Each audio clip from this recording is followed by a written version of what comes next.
Who? Paul George. He's doing great. Is he going to be practicing now? Yeah, he practiced today. He was great. How much of that participation was live drill today? A lot of it was live today. No, he went through the whole practice. He looked great. How did he come out of it? Conditioning.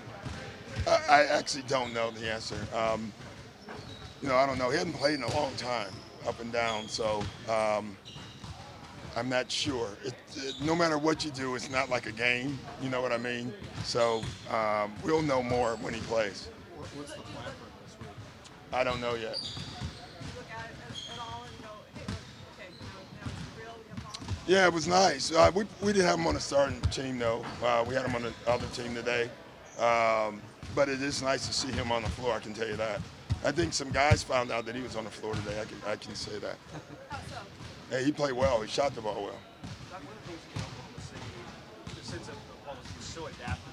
Yes. You have to call a lot for him, and he can do like. Do you think that'll make that a little easier to get? It will, I'm hoping. And you can see that already.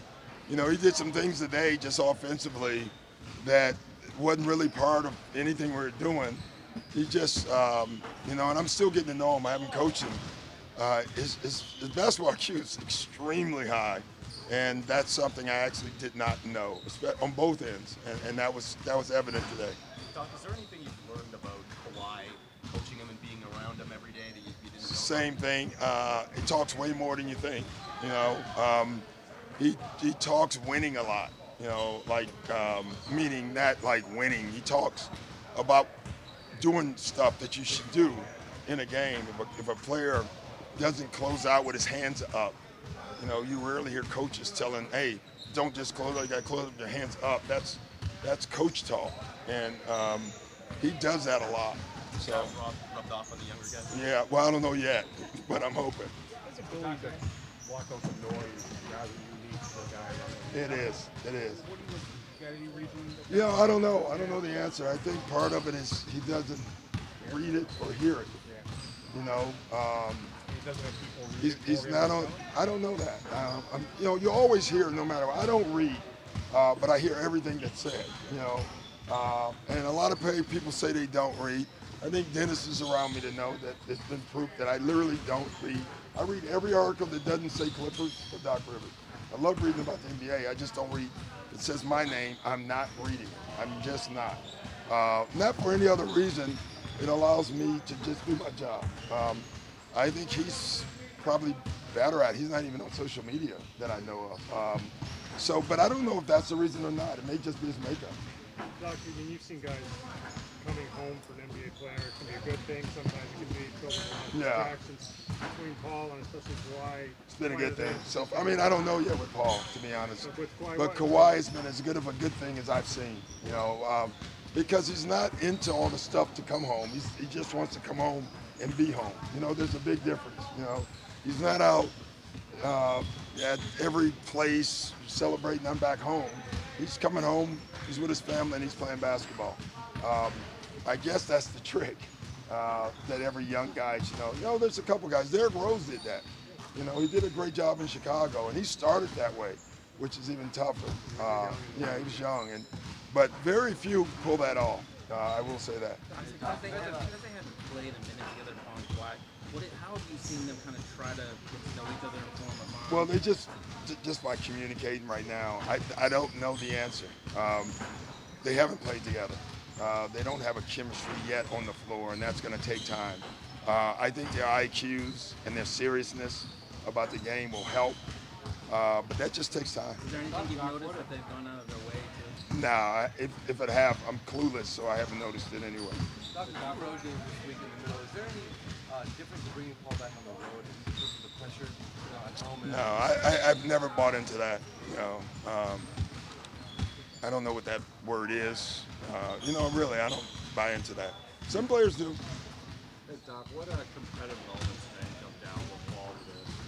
Competitive moments? It's just competitive. They lost the first scrimmage, and you can see in the second scrimmage, he didn't want to lose again, even though he was on the second team. So those are good moments. Did they win the second one? I think they did win the second one, yeah. Is Monday, Lou helped too, though. He was on the second one. is Monday a possibility for him? Yeah. Are you going to rest him intermittently I'm scared of that word. Yeah. And a doctor friend of mine called me and told me that there's a HIPAA law that I should no longer talk about health. So I'm done. I'm citing HIPAA from now on. So do you think fans deserve to know the accurate information like they do in the NFL? You know, people are always banged up, but they have to be on the injury report if they're not healthy. Do NBA fans? You really think the injury report is for fans? For better. I'll stop there. What about Kawhi's playmaking? I mean, that was not a big feature of his game. It wasn't. You know, it's funny. We noticed, at least I noticed, I thought each round he got better and better. And you could see it. First round, he was going for it. Second round, a little more. Third round, he started playmaking. By the finals, he was really playmaking. You know, winners adapt. And I thought he adapted to what they were playing. And he's brought that back this year. So we had the advantage of him, you know, doing that or learning that in Toronto. And now we get that package. His passing has been sensational for us. Were there any moments in practice today where Paul guarded Kawhi? I'm sure there was. I mean, I didn't take a picture of it or notice it, but they would have to since they were on opposite teams. Anything stand out to you? No, just they're both good. Sometimes Paul tried to sneak into some drills. You had to kind of hold him back. Yeah. Now that he's kind of fully out there, do you still have to hold him back in any way? Or No, hold him we just let him go. Actually, we tried to take him past probably what he needed to go because it's no longer. It's more about the lungs, which to me is the most dangerous part of returning. Whatever you have is healed. Now you exert yourself, and then you get hurt because you're over the line. So we're just. It's going to take time for condition. You don't not play. When did they lose? May. Yeah, he hadn't played since April, May, and then you walk in a game in November. I think it's just not done. You know. Doc, what would you and the Mavericks campaign to see from Paul tomorrow and Monday leading up to the game? I don't know. I mean, I doubt if he plays tomorrow, but it's a possibility. You know, possible I may play, too, for that matter. But I don't know the answer. I really don't know the answer. You said you had conversations with Paul throughout games early on. Yeah. Can you see this? Yeah, you know, especially some of the stuff like that we put in that he runs, that we are not running very well because it would be for him, but we still ran it. And he was great with me. Like, you know, the reason he's not getting open, he's not setting it up. And, you know, today was nice because we ran it and he was in it. And you can see the difference of the timing. And it's probably a good lesson for coaches too, because the guy who runs their play knows their play. And now all of a sudden he started doing it. Then the guy on the other team started doing it because he actually saw the guy do it, you know, at real speed. So those are the things that that he helps. What can you do differently with Paul defensively once you have him back? That you couldn't do? We can go bigger. We can go with a big, small lineup. Does Playing that at make the any four? sense? Yeah. Kawhi and Paul at the 4 and the 3, and you know, whoever. Paul want to play the 4? We don't call them 4s anyway, so I don't know if they want to or not. So if they don't, I'll call them a 3. Is it easy to know, at least early on, whose minutes Paul is controlling? No, and I don't really worry about it. I worry about the guys that are playing more than the guys. Really, I don't worry about that. It's a team, and anybody who thinks that they're going to keep their minutes and Paul's not going to get them is probably not very rational anyway. You know, when you think about it. So that's why teams work, because you got to understand that. Kawhi's a first-time dad this season. You were once a dad and then an NBA player. What Yeah. advice do you have for guys who are just getting used to that work? That's tough. You know, do your job.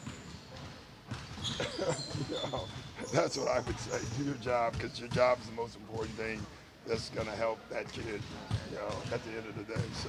Can you give us some insight on what Kawhi might be facing his old team on Monday? No, I don't. You know, hello. You know, hey guys. I mean, I don't know. I mean, that's it's not like he left in bad terms. You know, really, it's not. It's one of those leave good situations. It's not one of those leave awful situations. You know, and let's be honest, in our league, it's usually the other way. He's got the benefit, a rare benefit, of being able to leave in a happy state. You know, that's rare. I don't know if has it happened? I don't know. If it has, it's rare. You know.